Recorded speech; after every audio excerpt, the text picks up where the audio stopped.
क्या हुआ जब अचानक से अयोध्या में प्राण प्रतिष्ठा के बाद प्रभु श्री राम की चरण पादुका लेकर प्रकट हो गए साक्षात भरत। जब प्रभु श्री राम 14 वर्ष के वनवास के लिए रवाना हुए थे, तब भरत ने श्री राम के चरण पादुका को राज सिंहासन पर रखकर अयोध्या का भार संभाला था। और जब प्रभु श्री राम 14 वर्ष का वनवास पूरा करके पुनः अयोध्या लौटे थे, तब इसी चरण पादुका को धारण करके कई हजार सालों तक अयोध्या पर राज किया था। और अब जब एक बार पुनः कलयुग में श्री राम अयोध्या आने वाले हैं, राम राज्य लाने वाले हैं, तो उनके भाई भरत आखिर कैसे पीछे रह सकते हैं?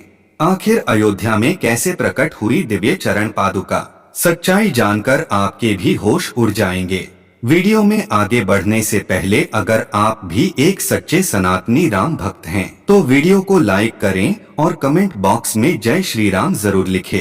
अयोध्या में रामलला की प्राण प्रतिष्ठा के एक दिन बाद राम मंदिर के मुख्य द्वार खुलते ही लाखों की संख्या में श्रद्धालु वहां एकत्र हुए। सुबह कुछ मौकों पर भीड़ ने प्रशासन के बैरिकेड तोड़ दिए, लेकिन हर बार परिसर में और उसके आसपास 8000 मजबूत पुलिस दल ने भीड़ को नियंत्रित किया। कुछ लोगों ने बड़ी मुश्किल से खुले आसमान के नीचे रात बिताई। उनका एक लक्ष्य था कि जब रामलला की प्राण प्रतिष्ठा के बाद पहली सुबह मंदिर के द्वार खुलें, तो उन्हें सबसे पहले अंदर प्रवेश करना है। 23 जनवरी को राम मंदिर के दरवाजे आम श्रद्धालुओं के लिए खुलते ही लोगों की भीड़ लग गई, जिसमें देश के यशस्वी प्रधानमंत्री श्री नरेंद्र मोदी जी, मुख्यमंत्री योगी जी, बाबा बागेश्वर धाम भी शामिल थे।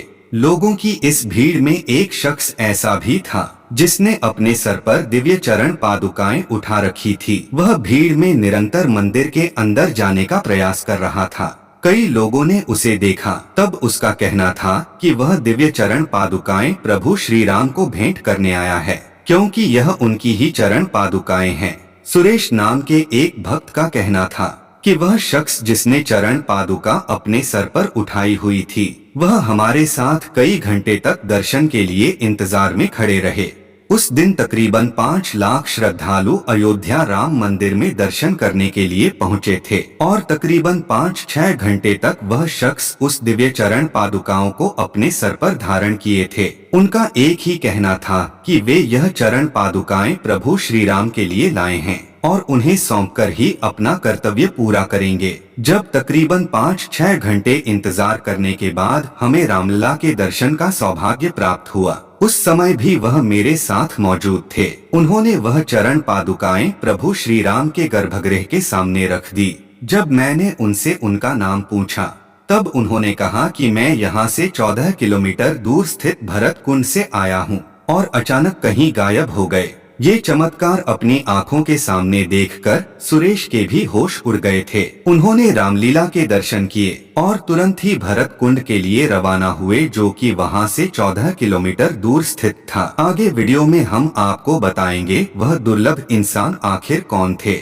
और भरत कुंड पर पुनः कैसे पहुँचे। सुरेश की उनके साथ मुलाकात हुई, लेकिन उससे पहले हम भरत कुंड के अस्तित्व को अच्छी तरह से जान लेते हैं।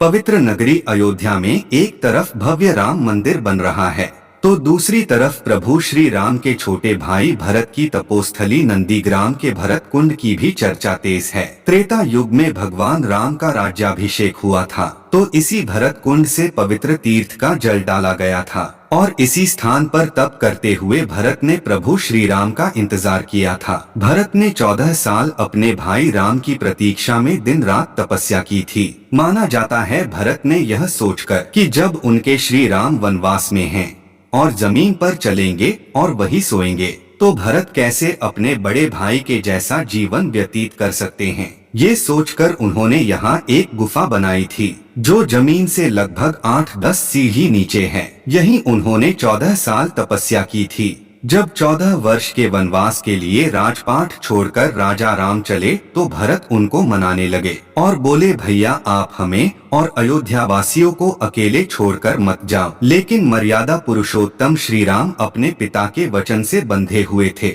लौटना स्वीकार नहीं किया। लेकिन भरत के अनुरोध करने पर अपनी चरण पादुका भरत को सौंप दी। नंदीग्राम में भरत श्री राम की खड़ाओं को प्रतीक के तौर पर लेकर अयोध्या का राजपाट चलाने लगे। 14 वर्ष का वनवास खत्म कर जब राम अयोध्या वापस लौटे तो यहीं पर भरत से मिले तो भरत ने उन्हें पुनः चरण पादुका लौटा दिया। अब जब पुनः प्रभु श्री राम अयोध्या लौट चुके हैं, हो सकता है भरत पुनः उन्हें चरण पादुका लौटाने अयोध्या आए हो। जब सुरेश भरत कुंड पर पहुँचे तो भरत कुंड प्रभु राम के आने की खुशी में पूरी तरह से सजा हुआ था। तभी सुरेश जी को रहस्यमय तरीके से वही व्यक्ति भारत कुंड में स्नान करता हुआ दिखाई दिया जो चरण पादुका लिए अयोध्या राम मंदिर में मौजूद था। अगर ये वीडियो अच्छी लगी एक लाइक कर दें और चैनल को सब्सक्राइब कर दें। मिलते हैं किसी अन्य वीडियो में, तब तक के लिए जय श्री राम।